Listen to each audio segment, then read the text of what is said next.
नमस्कार विद्यार्थी मित्रांनो, आपले स्वागत आहे आपल्या YouTube channel Maharashtra exam preparation मध्ये। तर मित्रांनो, महाराष्ट्र शासन सार्वजनिक आरोग्य विभाग गट क व ड सरसेवा भरती 2023 च्या संदर्भात महत्त्वाची अशी अपडेट आहे बघा मित्रांनो। त्यांनी नोटिफिकेशन जाहीर केले, त्यामध्ये त्यांनी सांगितलं कागदपत्र तपासणीबाबत व त्यांची जी आन्सर की एक फर्स्ट आन्सर की आलेली आहे, फायनल आन्सर की कधी येईल त्या संदर्भात त्यांनी या नोटिफिकेशन मध्ये डिटेल सांगितलेला आहे। तर या नोटिफिकेशनचा डिटेल व्हिडिओ आपण आता बघणार आहोत। तर चला बघूया या नोटिफिकेशन मध्ये काय त्यांनी सांगितलेले आहे। तर मित्रांनो बघा, महाराष्ट्र शासन सार्वजनिक आरोग्य विभाग अंतर्गत आरोग्य सेवा आयुक्तालय यांच्यातील प्रसिद्धीपत्रक प्रसिद्ध झालेलं आहे कागदपत्र तपासणीसाठी। तर त्यांनी सांगितलं आहे गट क व ड संवर्गातील जी परीक्षा घेण्यात आली होती 29 जिल्ह्यामध्ये 108 परीक्षा केंद्रांमध्ये 30 नोव्हेंबर 2023 ते 7 डिसेंबर 2023 व 12 डिसेंबरला। तर त्यानंतर त्या तारखांना अजीत झाल्यानंतर त्या TCS मार्फत ही परीक्षा घेण्यात आली होती आणि त्यांच्याकडून 15 डिसेंबर 2023 ला आन्सर शीट व आन्सर की विद्यार्थ्यांच्या लॉगिन आयडी वर प्रसिद्ध करण्यात आलेली होती। आणि लॉगिन आयडी वर प्रसिद्ध केल्यानंतर विद्यार्थ्यांना चुकीचे प्रश्न, प्रश्नांचे चुकीचे पर्याय व चुकीच्या उत्तरात गुणदान या संदर्भात आक्षेप व हरकत घेण्यासाठी 18 डिसेंबर 2023 ते 20 डिसेंबर 2023 या कालावधीमध्ये TCS कडून ऑप्शन देण्यात आलेले होते की विद्यार्थी आक्षेप हरकत घेऊ शकतात चुकीचे प्रश्न, प्रश्नांचे चुकीचे पर्याय व चुकीच्या उत्तराच्या गुणदान करता। त्यानंतर बघा मित्रांनो, हे आक्षेप प्राप्त झाल्यानंतर TCS कंपनीकडून आता कार्यवाही करण्यात येत आहे। ज्या आक्षेप आणि हरकत स्वीकृत झाल्या आहेत त्यांच्यामध्ये उत्तर आन्सर की आणि जे उमेदवारांच्या लॉगिन मध्ये उपलब्ध करून देण्यात येणार आहे फायनल आन्सर की। म्हणजे ज्या विद्यार्थ्यांनी जे आक्षेप आणि हरकत घेतल्या आहे त्या संदर्भात ते पूर्ण चेकअप केल्यानंतर विद्यार्थ्यांच्या लॉगिन आयडी मध्ये ते चुकीचे पर्याय किंवा आक्षेप त्या संदर्भात जे मार्क आहे ते सर्व ते अपडेट करणार आहेत, पण सध्या अपडेट झाले नाही आहेत। जर विद्यार्थ्यांचे अपडेट झाले असेल तर आपल्या कमेंट बॉक्स मध्ये नक्की सांगा विद्यार्थ्यांनी। त्यानंतर अपडेट झाल्यानंतर जे विद्यार्थ्यांचे नॉर्मलायझेशन केले जाणार आहे मार्कांचे, ज्या संवर्गासाठी एकापेक्षा जास्त सत्रामध्ये परीक्षा झाली असेल त्याच संवर्गासाठी फक्त नॉर्मलायझेशन केले जाणार आहे अंतिम गुणांचे। आणि ते गुणांचे नॉर्मलायझेशन झाल्यानंतर फायनल आन्सर की प्रसिद्ध करण्यात येणार आहे। आणि त्यानंतर कार्यालयीय व पदनीय गुणवत्ता यादी व निवड यादी प्रसिद्ध करण्यात येणार आहे। तर गुणवत्तेने निवड यादीत स्थान मिळवणाऱ्या विद्यार्थ्यांना आगाऊ सूचित करण्यात येते की त्यांनी कागदपत्रे तपासणी करता सोबतच्या तक्त्यातील शैक्षणिक अर्हतेचे व इतर आवश्यक कागदपत्रे मूळ प्रतीसह सांख्यिकीय प्रती तयार करून ठेवाव्यात। तर बघा मित्रांनो, जे शासनाचा टाइम वाचवण्यासाठी त्यांनी ही नोटिफिकेशन जाहीर केली आहे की त्यांनी लिस्ट दिलेली आहे डॉक्युमेंट्सची।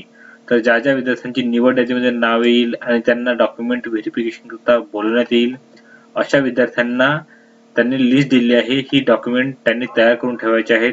एक सेट तयार करून ठेवायचा त्यांनी ओरिजिनल डॉक्युमेंटचा आणि एक सेट तयार करून ठेवायचा झेरॉक्सच्या सेटचा, आणि तो पण सांख्यिकीय केलेला म्हणजे स्वतःची सिग्नेचर केलेले झेरॉक्स असलेला एक सेट तयार करून ठेवायचा डॉक्युमेंटचा।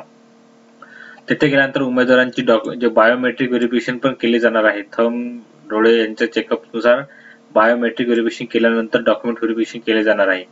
फक्त जे हंगामी फवारणी कर्मचारी आहे केवळ त्यांच्याकरता महत्त्वाची अशी नोटीस आहे की त्यांनी जे एक्सपिरियन्स सर्टिफिकेट दिलेले आहेत तर ते फक्त प्रमाणपत्र हे गव्हर्नमेंटचे जे शासन निकषानुसार दिलेले असतील तेच प्रमाणपत्र ग्राह्य धरण्यात येणार आहे, बाकीचे कॅन्सल केले जातील।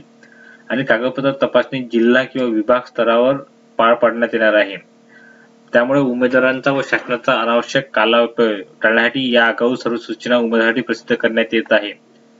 तर बाकी अंतिम निर्णय हा शासनाचा राहणार आहे।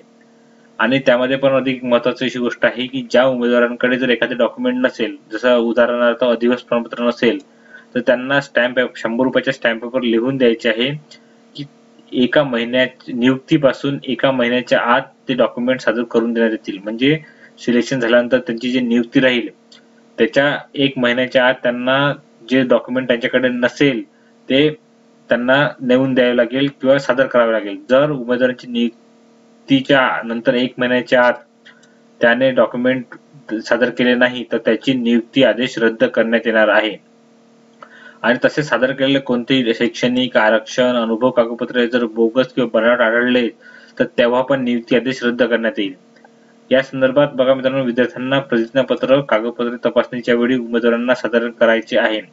कोणतेही शैक्षणिक जात किंवा अनुभव प्रमाणपत्र कोणत्याही स्तरावर खोटे किंवा बनावट आढळल्यास संबंधित नियुक्तीधारकाची सेवा तात्काळ समाप्त करण्यात येईल व शासन सेवेसाठी कायमचे पात्र म्हणून फौजदारी गुन्हा पण दायर केला जाईल असे प्रतिज्ञापत्र विद्यार्थ्यांना द्यावे लागणार आहे डॉक्युमेंट व्हेरिफिकेशनच्या टाइमला. आता तर विद्यार्थ्यांना बघा की डॉक्युमेंट व्हेरिफिकेशन करायच्या वेळी डॉक्युमेंट कोणते पाहिजे, तर हा फॉर्मॅट राहणार आहे. जन्म तारखेचे प्रमाणपत्र त्यांना द्यायचे आहे किंवा शाळा सोडलेला दाखला त्यामध्ये पण चालते. नंतर त्यांना जात प्रमाणपत्र सादर करायचे आहे आणि समोर लिहायचं जात सवर्ग. यास त्यांना हे PDF मध्ये जे दिलेले आहे यामध्ये त्यांना लिहायचं आहे की त्यांनी कोणते यापैकी जसं जन्म तारखेचे प्रमाणपत्र सादर करत आहे की शाळा सोडल्याचे प्रमाणपत्र किंवा शालांत परीक्षेचे प्रमाणपत्र सादर करत आहे डॉक्युमेंट व्हेरिफिकेशन होता. मग जात प्रमाणपत्र करायचं आहे, ते जात प्रवर्ग लिहायचा आहे, पोटजात लिहायचे आहे, प्रमाणपत्र क्रमांक व दिनांक लिहायचा आहे. नंतर जात वैधता प्रमाणपत्र म्हणजे कास्ट व्हॅलिडिटी सर्टिफिकेट द्यायचे आहे विद्यार्थ्यांना. त्यानंतर समितीचे नाव, प्रमाणपत्र क्रमांक आणि दिनांकाचे लिहायचं आहे. नंतर जाहिरातीत नमूद केल्याप्रमाणे उन्नत व प्रगत गटात मोडत नसल्याबाबतचे नॉन क्रिमिनलचे सर्टिफिकेट द्यायचे आहे. त्याचे प्रमाणपत्र क्रमांक, दिनांक आणि वैधता काळातील लिहायचं आहे. आदिवासी प्रमाणपत्र द्यायचं आहे. नंतर जाहिरातीत नमूद केल्याप्रमाणे शैक्षणिक अर्हता म्हणजे SSC, HSC, पदवी, पदविका, पदव्युत्तर पदविका, पदवी, बाकी इतर कोणते डॉक्युमेंट जोडत आहेत. अनुभव प्रमाणपत्र, पदाचे नाव, कोणत्या पदाकरता कोणत्या पदावर काम केलेलं आहे, कालावधी, संस्थेचे नाव, संस्थेचे मासिक वेतन किती देत होते. नंतर registration, nursing council, pharmacy council, dental council, occupational व फिजिओथेरपी काउन्सिल कडील नोंदणी प्रमाणपत्र.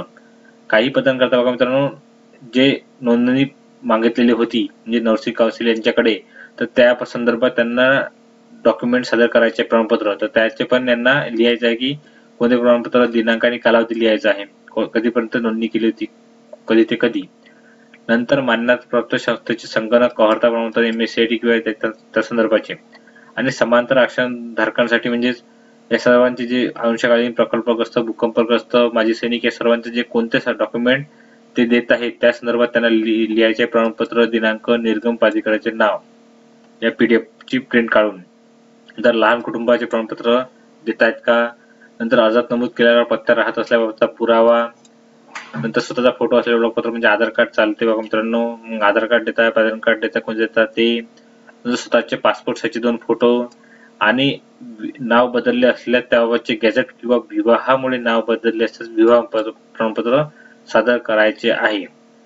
तर अशा विद्यार्थ्यांना 15 डॉक्युमेंट्सची एक ओरिजिनल डॉक्युमेंटचा सेट बनवायचा आहे आणि एक झेरॉक्सचा सेट बनवायचा आहे ज्यावर त्यांची स्वतःची सिग्नेचर असली पाहिजे उमेदवाराची. आणि या PDF ची त्यांना प्रिंट काढून न्यायची आहे आणि त्यामध्ये त्यांचे लिहायचं आहे त्यांना की समोर जे जे विचारलं आहे त्या संदर्भात उमेदवाराचे नाव, पदनाम, अर्ज क्रमांक सर्व. तर असे करायचे बघा मित्रांनो. या PDF ची लिंक तुम्हाला डिस्क्रिप्शन बॉक्समध्ये मिळून जाईल. फायनल आन्सर की लवकरच प्रसिद्ध करण्यात येईल. फायनल आन्सर की प्रसिद्ध केल्यानंतर गुणवत्ता यादी व त्यानंतर निवड यादी व निवड यादी झाल्यानंतर त्यामध्ये तुम्हाला डॉक्युमेंट व्हेरिफिकेशन करता बोलवण्यात येणार आहे. तर अशी ही पूर्ण त्यांनी प्रक्रिया राबवली जाणार आहे बघा मित्रांनो. अशी ही पूर्ण अपडेट होती. तुम्हाला या PDF ची लिंक डिस्क्रिप्शन बॉक्समध्ये मिळून जाईल. त्यावर जाऊन तुम्ही डाउनलोड करून पूर्ण चेक करू शकता. तर अशाच अपडेट करता आपल्या चॅनलला नक्की सबस्क्राईब करून ठेवा मित्रांनो. सर्वांना ऑल द बेस्ट. धन्यवाद.